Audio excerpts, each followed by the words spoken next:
గత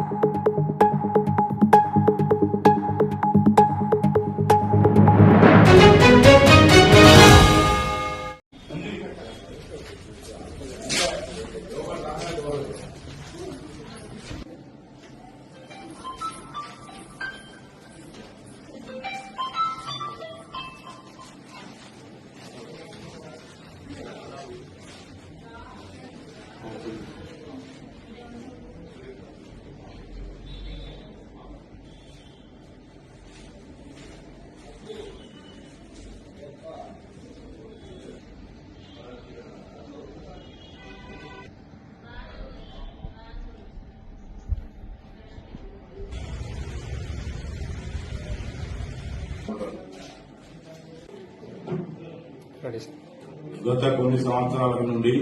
మంచిర్యాల జిల్లాకు చెందిన ఇద్దరు భార్యాభర్తలు కరీంనగర్లోని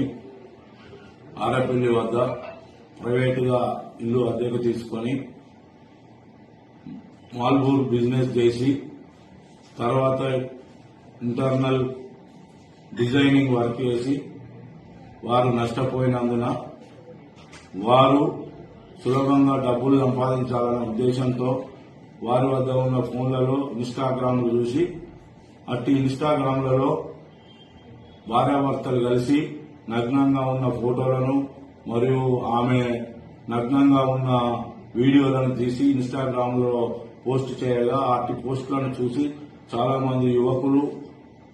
వ్యాపారస్తులు అట్టి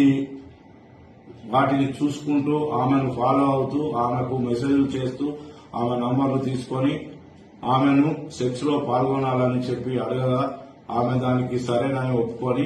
తన ఇంటికి దాదాపు సుమారు 100 మంది వరకు పిలిపించుకొని వారితో నగ్నంగా సెక్స్ లో పాల్గొంటూ అట్టి సెక్స్ లో పాల్గొన్నట్టున్నటువంటి వీడియోలను తన భర్త తన ఫోన్ ద్వారా వీడియో తీసి అట్టి వీడియోలను ఫోన్లలో బంధించి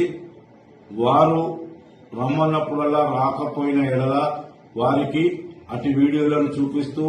బయట జనాలకు వైరల్ చేస్తామని లేదా మీ బంధువులకు ఇటు వీడియోలను చూపిస్తామని బ్లాక్మెయిల్ చేస్తూ వారి వద్ద డబ్బులు గుంజుతూ చాలా డబ్బులు సంపాదించి ఒక ఫ్లాట్ మరియు ఒక కారును కూడా కొనుక్కొని జల్సాలు చేస్తుండగా అందులో ఒక వ్యక్తి వారితో బాగా చనువుగా ఉండి గత సంవత్సరం నుండి దాదాపు 12 లక్షల వరకు రూపాయలు అతనికి భార్యాభర్తలు ఇద్దరికి ఇచ్చి వారి లోన్లు మరియు వారి ఇంట్లో ఇతర సామాన్లు ఫ్రిడ్జ్ సోఫా సెట్ మరియు ఏసీ మరియు కారు కూడా కొని వాళ్లకు లోన్లు కట్టుకుంటూ ఉంటూ తను వద్ద ఉన్న డబ్బులు అయిపోయినందున ఆయన రాని ఎడల అతనికి పలుమార్లు అట్టి భార్యాభర్తలు వాట్సాప్ కాల్ ద్వారా ఫోన్ చేస్తూ తను నగ్నంగా ఉన్న ఫోటోలను వీడియోలను చూపిస్తూ బ్లాక్మెయిల్ చేస్తూ 5 లక్షల రూపాయల డబ్బులు కావాలని అతనిపై ఒత్తిడి చేసి నువ్వు ఇవ్వని ఎడల నీ వీడియోలను మీ తల్లిదండ్రులకు మరియు బయట వైరల్ చేస్తామని చెప్పి అలాగే ఇవ్వకపోతే కూడా నిన్ను ఎలాగైనా ఏదో విధంగా చంపుతామని చెప్పి అతన్ని బెదిరించగా అతడు తేదీ 11/1/26 రోజున సాయంత్రం సమయంలో 1 లక్ష రూపాయల వరకు జమ చేసుకుని వారు ఎలాగైనా చంపుతారనే భయంతో సిరిపురం కాలనీ వద్ద నిలబడి ఉండగా వారిని భయపెట్టుచున్న ఇద్దరు భార్యాభర్తలు తన కారులో వచ్చి అతని వద్ద 1 లక్ష రూపాయలు తీసుకుని మిగతా 4 లక్షల రూపాయలు 2 రోజుల్లో ఇవ్వకపోతే నిన్ను ఎలాగైనా చంపుతామని చెప్పి బెదిరించి వెళ్లగా అట్టి ఫిర్యాదుదారుడు తన జరిగిన మొత్తం విషయాన్ని తన బంధువులకు మిత్రులకు చెప్పగా ఆ మిత్రులు బంధువుల సలహా మేరకు పోలీస్ స్టేషన్లో ఫిర్యాదు చేయమని కోరగా ఫిర్యాదుదారుడు వచ్చి కరీంనగర్ రూరల్ పోలీస్ స్టేషన్లో దరఖాస్తు ఇవ్వగా వారిద్దరి భార్యాభర్తలపై మోసం చేసి చంపుతామని బెదిరించి డబ్బులు వసూలు చేస్తున్నందున అట్టి సెక్షన్లు నమోదు చేసి ఎఫ్ఐఆర్ చేసి వారి గురించి వెతుకుతుండగా ఏసీపీ విజయ్ కుమార్ సార్ గారి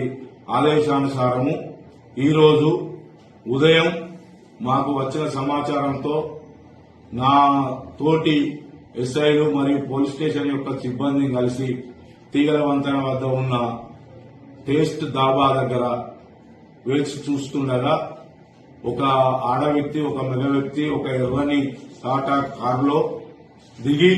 ఫోన్లో మాట్లాడుతుండగా అనుమానంతో మేము పట్టుకొని వారిని జరిగిన విషయాన్ని అడగగా మొత్తం విషయాన్ని క్లుప్తంగా వాళ్ళు వివరించి నేరం చేసినట్లు ఒప్పుకొని వారి వద్దనున్న సెల్ ఫోన్లను మరియు కొంత డబ్బును మరి వారి కారును ఒక బ్లాంక్ చెక్కు 4,95,000 రూపాయల గల చెక్కును మాకు చూపించి వారి వద్ద ఉన్న ఫోన్లను మేము తనిఖీ చేయగా అట్టి ఫోన్లలో నగ్నంగా ఎంతో మంది సెక్స్ లో పాల్గొన్నట్టు వీడియోలు కూడా కనపడగా వారు నేరం చేసినట్టు రుజువైనందున వారిని ఈ రోజు పోలీస్ స్టేషన్ కు తీసుకుని వచ్చి తదుపరి చర్య నిమిత్తము వారు ఇద్దరు భార్యాభర్తలపై అరెస్ట్ మెమో జారీ చేసి మెజిస్ట్రేట్ ముందట ఆధారపరచబడుతున్నది. ఇక నుండి ఎవరైనా ప్రజలు గాని యువకులు గాని ఈ ఇన్స్టాగ్రామ్లలో ఇటువంటి పోస్టులు చూసి నమ్మి మోసపోవద్దని వారి కుటుంబాలను కూడా నాశనం చేసుకోవద్దని చెప్పి కరీంనగర్ రూరల్ పోలీస్ పక్షాన మేము కోరుచున్నాము. మరియు ఎవరైనా ఇటువంటి పోస్టులు గాని మెసేజ్లు గాని చాటింగ్లు గాని సెల్ ఫోన్లలో చేసినట్టయితే వారిని ఎంతటి వారైనా కఠినంగా శిక్షిస్తామని కూడా హెచ్చరించడం జరుగుతుంది.